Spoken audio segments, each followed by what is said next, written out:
News when you want it with Bloomberg News Now. I'm Nathan Hager. And I'm Karen Moskow. Karen, President Trump is ramping up threats with his latest deadline for a deal to end the war with Iran now just hours away. The president says free flow of traffic through the Strait of Hormuz must be part of any agreement. And if there's no deal by 8 o'clock tonight, he says, the U.S. will lay waste to the country.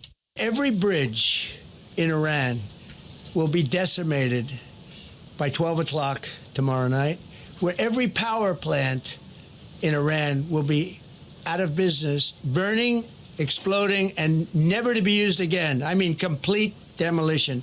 President Trump spoke yesterday at a White House news conference heard live on Bloomberg Radio.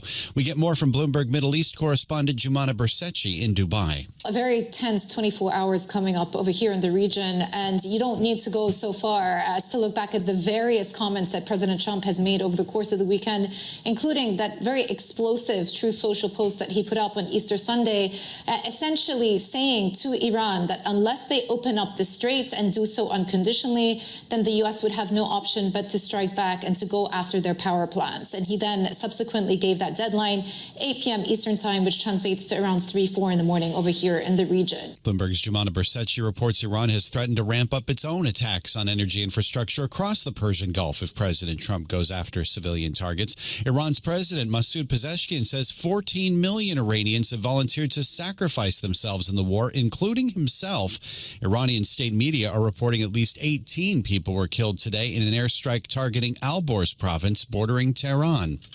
Nathan, now a Bloomberg exclusive. Hungarian Prime Minister Viktor Orban told Vladimir Putin during a phone call that he was willing to go to great lengths to assist the Russian president. Bloomberg News obtained a transcript of a phone call between the two leaders. Ben Sills is our managing editor for Economy and Government News in Europe and Russia.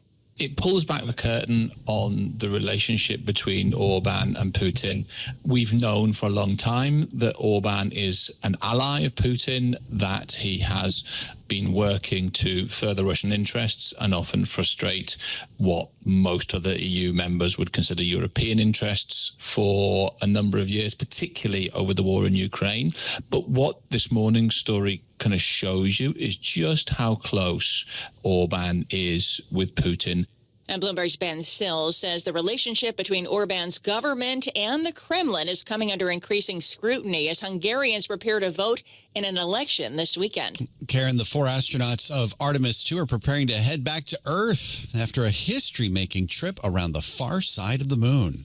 One of the biggest highlights was coming back from the far side of the moon and having the first glimpses of planet Earth again after being out of communication for about 45 minutes. It really just reminds you what a special place we have. Mission specialist Christina Cook reflected after the Orion crew capsule emerged from the communications blackout last night. The spacecraft came within 4,067 miles of the lunar surface at its closest point. Minutes later, it reached a record-setting distance from Earth, more than 252,000 miles. President Trump phoned in to congratulate the astronauts on their achievement.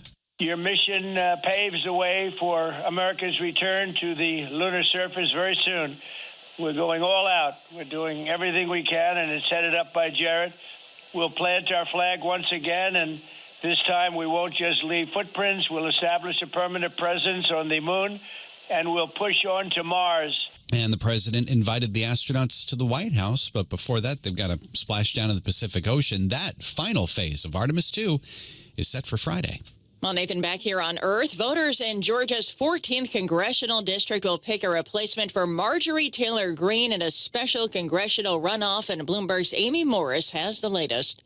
The runoff is between Democrat Sean Harris and Republican Clay Fuller, the top 2 vote-getters in the March 10th special election.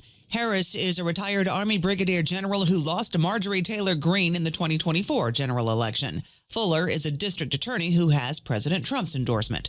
The outcome of this runoff will affect the balance of power in the U.S. House, where Republicans currently have a 217 to 214 majority. In Washington, Amy Morris, Bloomberg Radio. And that's news when you want it with Bloomberg News Now. I'm Karen Moskow. I'm Nathan Hager, and this is Bloomberg.